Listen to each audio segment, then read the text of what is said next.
Allu Arjun highest remuneration తీసుకుంటున్న భారతీయ నటుడిగా record సృష్టించాడు సార్. పుష్ప 2 కోసం అల్లు అర్జున్ తీసుకున్న రెమ్యూనరేషన్ 300 కోట్ల రూపాయలు.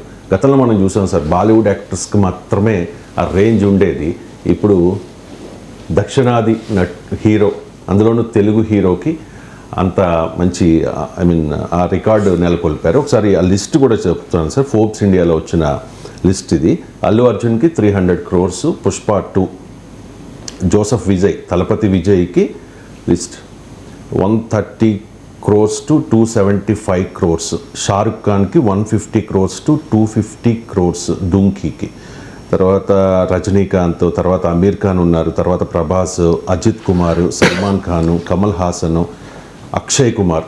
సో బాలీవుడ్ నటులందరినీ కూడా వెనక్కి తోసేసి అల్లు అర్జున్ తెలుగు హీరో టాప్లో నిలిచాడు సార్. ఏమంటారు? అంటే ఇప్పుడు మనము తెలుగు హీరో అనడం కన్నా పాన్ ఇండియన్ హీరో అనాలి. ఎందుకంటే ఆ లాంగ్వేజ్ బ్యారియర్స్ వెళ్ళాయి. ఓటీటీ రెవల్యూషన్ వచ్చాక, సబ్ టైటిల్స్ వచ్చాక మల్టీ లాంగ్వేజ్ సినిమాలు వచ్చాయి. ఒకప్పట్లాగా తెలుగు సినిమాను డబ్బింగ్ చేసుకోవడం అనేది స్టేజ్ దాటిపోయింది. సో ఇప్పుడు మీకు బాహుబలి అయినా, మీకు పుష్ప అయినా, ఏదైనా మల్టీపుల్ లాంగ్వేజెస్లో రిలీజ్ అవుతుంది మీకు.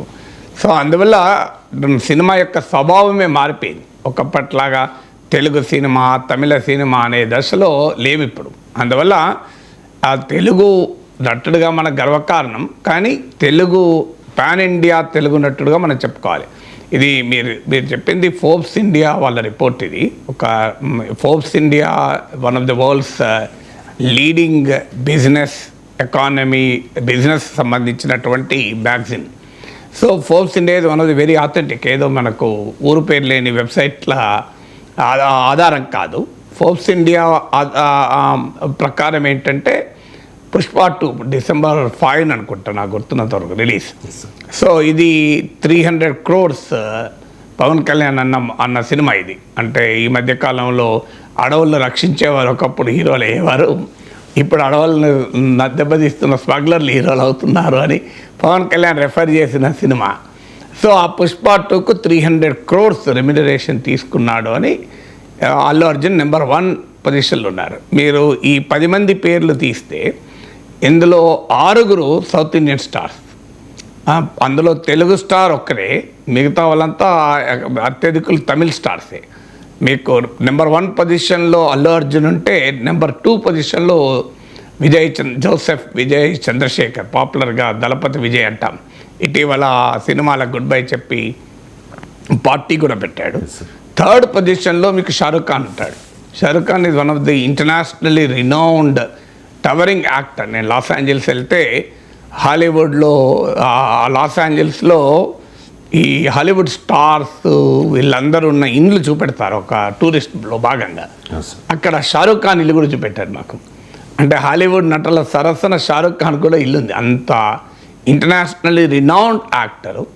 సో కానీ ఆయన సినిమా కెరీర్లో నాకు గుర్తున్నంత వరకు ఫ్లాప్స్ కూడా ఉన్నాయి. కానీ బట్ ఈ కుడ్ రిమైన్. షారుఖ్ ఖాన్ కొన్ని సినిమాలు దెబ్బతిన్నా షారుఖ్ ఖాన్ రిమైన్డ్ యాజ్ షారుఖ్ ఖాన్. మీకు ఆయన లాస్ట్ ఈ మధ్య వచ్చిన జవాన్, పఠాన్ పెద్ద వివాదమైంది. దీపికా పదుకొనే డ్రెస్సింగ్ కాస్ట్యూమ్స్ పైన చాలా పెద్ద వివాదమైంది. అయినా జవాన్, పఠాన్ బాగా హిట్ అయింది. సో 3rd పొజిషన్లో మీకు షారుఖ్ ఖాన్ ఉంటాడు. ఎందుకు నేను ఈ కంపారిజన్ కూడా చెప్తున్నానంటే, మీకు షారుఖ్ ఖాన్ను కూడా మన అల్లు అర్జున్ దాటాడు.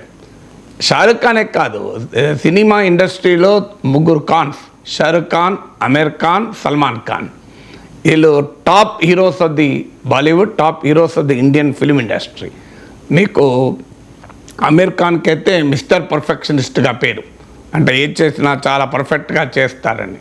నాకు గుర్తున్నంత వరకు 3 Idiots ఒక నావెల్ ఆధారంగా అనుకుంటా, ఐఐటి విద్యార్థుల గురించి.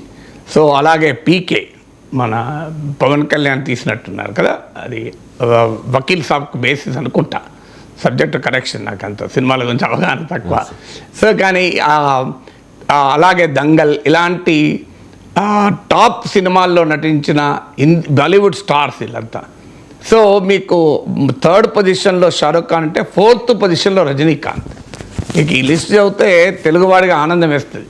ఓ మన అల్లు అర్జున్ విజయ్ ఓవర్టేక్ చేశాడు, షారుఖ్ ఖాన్ ఓవర్టేక్ చేశాడు, అన్నిటికి మించి రజనీకాంత్ను ఓవర్టేక్ చేశారు. మామూలు యాక్టర్ కాదు Rajinikanth, is like a God in Tamil. Of course ఆయన శివాజీ గైక్వాడ్ అయినా, ఆయన నాన్ తమిళ్ అయినా, తమిళ ప్రేక్షకులు అంతగా ఆదరించినటువంటి గొప్ప నటుడు కదా.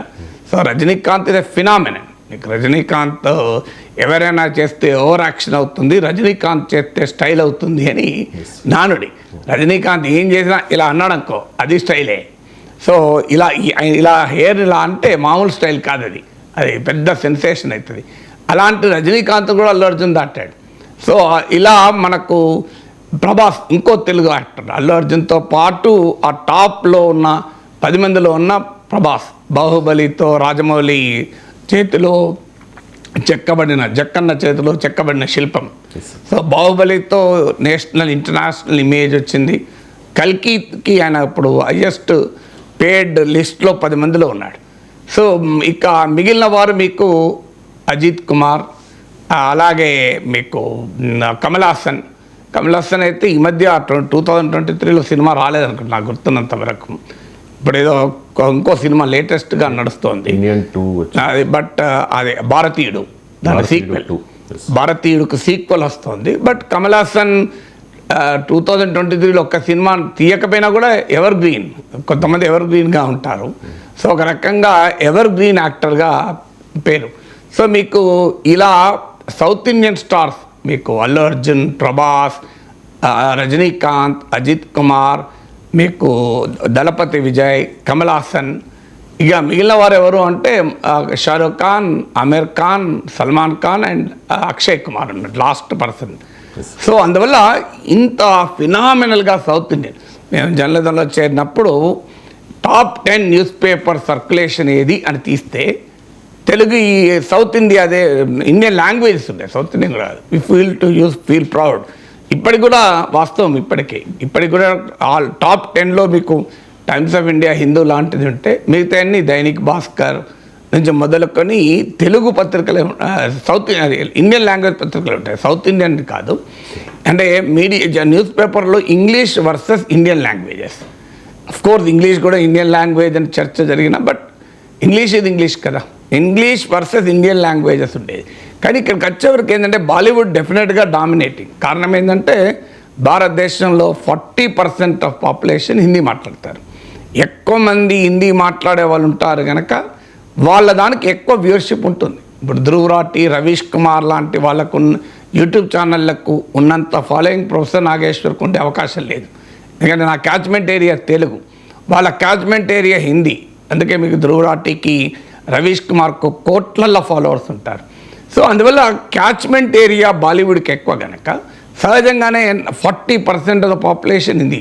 ఇది కాకుండా మీకు గుజరాతీ, మరాఠీ, పంజాబీ వీళ్ళందరికీ కూడా హిందీ, ఉర్దూ కావచ్చు, వీళ్ళ భాష మాట్లాడే వారందరికీ కూడా Hindi, Bengali almost like mother tongue లాగానే, ఎందుకంటే దేవనాగరి లిపి హిందీతో పోలికుంటుంది. తర్వాత సౌత్ ఇండియాలో కూడా మీకు కొద్దిగా తమిళనాడు ఆ ప్రాంతంలో హిందీ పట్ల ఏమైనా వ్యతిరేకత ఉండొచ్చు, కానీ మనకు తెలంగాణ తీసుకుంటే Hindi is part of our life. Hindi మనకు ఏలియన్ లాంగ్వేజ్గా అనిపించదు. తెలంగాణలో ఉన్న వారికి హిందీ అనేది అది డిఫరెంట్ లాంగ్వేజ్ అనిపించదు. తర్వాత ఈ టెలివిజన్ సీరియల్స్ వచ్చాక, ఓటీటీలు వచ్చాక, టెలివిజన్ రంగుల టెలివిజన్ ఎంటర్ అయ్యాక లాంగ్వేజ్, భాష ఏదైనా భావం ఒక్కటే, సర్వకళల పరమార్థం ఒక్కటే అన్నట్లు భాషకు భావానికి మధ్య ఉండే యొక్క డిస్టెన్స్ అనేది బ్రిడ్జ్ అయిపోయింది. సో అందువల్ల మీకు హిందీకి ఒరిజినల్ హిందీ మాట్లాడే వాళ్ళు ఎక్కువ, హిందీ అసోసియేటెడ్ లాంగ్వేజెస్గా ఉన్న వాళ్ళు ఎక్కువ, మిగతా నాన్ హిందీ ద్రవిడియన్ లాంగ్వేజెస్ వాళ్ళకు కూడా హిందీ పరిచయం. అందువల్ల హిందీ యొక్క క్యాచ్మెంట్ ఏరియా చాలా ఎక్కువ ఉంటుంది. కానీ దాన్ని కూడా బీట్ చేసి తెలుగు, తమిళ హీరోలు ఇవాళ బాలీవుడ్ను కూడా బీట్ చేయగలిగారు అంటే మన అల్లు అర్జున్, మన ప్రభాస్, షారుఖ్ ఖాన్, సల్మాన్ ఖాన్, ఆమిర్ ఖాన్, మామూలు యాక్టర్స్ కాదు, వీళ్ళు అక్షయ్ కుమార్, వీళ్ళందరినీ బీట్ చేశారు. అందులో తమిళ్ రజనీకాంత్, విజయ్, కమల్ హాసన్, వీళ్ళంతా అజిత్ కుమార్, వీళ్ళంతా మామూలు యాక్టర్లు కాదు, చాలా ఫేమస్ యాక్టర్స్. నేను చిన్నప్పటి నుంచి రజనీకాంత్, కమల్ హాసన్ల పేర్లు వింటున్నాను. సో ఇప్పుడు కాదు మరో చరిత్ర అని నేను స్టూడెంట్గా ఉన్న రోజుల్లో కమల్ హాసన్ సినిమా చూశాను నేను. సో సాగర సంగమము ఇవన్నీ, సో ఇవాళటి కావు ఇవన్నీ. సో అందువల్ల మీకు నరసింహ ఇవన్నీ పాత ఎప్పుడో వచ్చిన సినిమాలు ఇవన్నీ. ఈ మధ్య సినిమాలు చూసే టైం ఉంటలేదు కానీ పాతకాలంలో చూసేవాళ్ళు బాగా. సో అందువల్ల అలాంటి నటుల్ని కూడా దాటి వెళ్ళారంటే కారణం ఒకటి టెక్నాలజీ. అంటే ఈ ఓటీటీలు వచ్చాక లాంగ్వేజ్ బ్యారియర్స్ అయ్యాయి. రెండు సినిమా ఇండస్ట్రీలో వచ్చిన మార్పులు, మల్టిపుల్ లాంగ్వేజెస్లో రిలీజ్ కాదు. మూడోది ఏంటంటే బాలీవుడ్ సినిమా క్రిటిక్స్ చెప్పేది ఏంటంటే బాలీవుడ్లో గతంలో లాగా యాక్షన్ ప్యాక్డ్ సినిమాలు లేవు, స్టోరీ బలంగా ఉన్న సినిమాలు లేకుండా పోతున్నాయి, రొటీన్ సినిమాలు వస్తున్నాయన్న విమర్శ ఉంది. సో పాటలు మనలాగా entertainment, heavy dose of entertainment. అక్కడ మాస్ సినిమాల కన్నా మల్టీప్లెక్స్ సినిమాలపైన ఎక్కువగా బాలీవుడ్ కాన్సన్ట్రేట్ చేస్తోంది. దానివల్ల చిన్న చిన్న టౌన్లలో గ్రామాల్లో ఉండేటువంటి హిందీ ఆడియన్స్కు వారికి ఒకప్పట్లాగా మసాలా సినిమా అందడం లేదు అనే భావన ఉంది. సో ఎలీట్కు హయ్యర్ అప్పర్ స్టేట్ ఆఫ్ సొసైటీకి అపీల్ చేసే మల్టీప్లెక్స్ ఓరియంటెడ్ సినిమాలు వస్తున్నాయని. మల్టీప్లెక్స్ ఓరియంటెడ్ సినిమాలు డబ్బులు రావచ్చు కానీ మల్టీప్లెక్స్ సినిమాలు మాస్ సినిమాలు కాలేవు. కానీ మన దగ్గర మాస్ సినిమాలు ఇప్పటికీ కూడా అది మల్టీప్లెక్స్ మాస్ అనే డిఫరెన్షియేషన్ లేకుండా సినిమాలు వస్తున్నాయి. అందువల్ల ఇది టెక్నాలజీలో సినిమా ఇండస్ట్రీలో వచ్చిన ఒక ట్రెండ్. అంటే ఏ లాంగ్వేజ్ అన్నా కావచ్చు, పాన్ ఇండియన్ సినిమా గుర్తు ఇప్పటికీ ఒక 20 ఏళ్ల క్రితం 30 ఏళ్ల క్రితం చిరంజీవి లాంటి ఒక మహానటుడు బాలీవుడ్లో నటిస్తే హిందీలో నటిస్తే పట్టించుకోవాలి, ఎవరు చూడలే. ఆజ్కా గోండరాజ్ అది గుర్తులేదు కానీ అది మీకు చిరంజీవి మామూలు నటుడు కాదు కదా. సో మీకు బాలీవుడ్ నటుల్లో ఏ నటునికి కూడా చిరంజీవి ఏమీ తీసుకోడు. సో అలాంటి నటుడు నటించిన సినిమా కూడా హిట్ కాలేదు. మీకు ఎన్టీ రామారావు, అక్కినేని నాగేశ్వరరావు ఇలాంటి మహానటులు వీళ్ళు మామూలు నటులు కాదు కదా. సో ఇలాంటి మహానటులు నటించినా కూడా సో మీకు సినిమా హిందీలో బాలీవుడ్లో క్లిక్ కాలేదు. కానీ ఇప్పుడు వాళ్ళు చేయలేని పనిని, ఆ జనరేషన్ ఆఫ్ లెజెండరీ యాక్టర్స్ చేయలేని పనిని ఇప్పుడు మన అల్లు అర్జున్లు, మన ప్రభాస్లు చేయగలుగుతున్నారు, మన జూనియర్ ఎన్టీఆర్లు, మన రామ్ చరణ్లు చేయగలుగుతున్నారు. ఇప్పుడు ఈవెన్ ఈ పుష్ప 2 అన్ని రికార్డులను బద్దలు కొడుతుంది అని ఎక్స్పెక్టేషన్స్, 1000 కోట్ల కలెక్షన్ చేయగలుగుతుందని.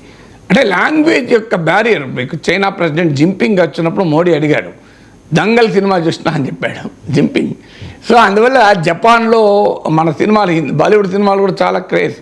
సో ఇలా లాంగ్వేజ్ బ్యారియర్స్ పోతున్న సమయంలో పాన్ ఇండియనే కాదు, ఇప్పుడు మన ఆస్కార్ కూడా వెళ్ళాం కదా, మన నాటు ఆస్కార్ పురవీధుల్లో కూడా సంచలనం క్రియేట్ చేసింది మన జూనియర్ ఎన్టీఆర్, రామ్ చరణ్, మన రాజమౌళి వరల్డ్ ఇమేజ్ తీసుకోగలిగారు. సో అందువల్ల it's a moment of pride. Allu Arjun విజయమే కాదు, దీంట్లో it's a moment of pride for Telugu audiences. ఇక్కడ ఈ కుటుంబాల ఇష్యూలు, రాజకీయ ఇష్యూలు, పర్సనాలిటీలు, నటులు, వాళ్ళ అభిమానులకు కాదు, తెలుగువాడిగా జూనియర్ ఎన్టీఆర్, రామ్ చరణ్, నాటుకు మన రాజమౌళికి ఆస్కార్ అవార్డు వస్తే తెలుగువారిగా అందరము గర్వించాము. సో ఇందులో డిఫరెన్స్ ఆఫ్ ఒపీనియన్ ఉండాల్సిన అవసరం లేదు. ప్రతి ఒక్కరికి ఒక నటుని పైన అభిమానం ఉండొచ్చు, ఓ నటుని పైన ప్రత్యేకమైన అభిమానం ఉండొచ్చు, అది వేరు ఒక సినిమాడు.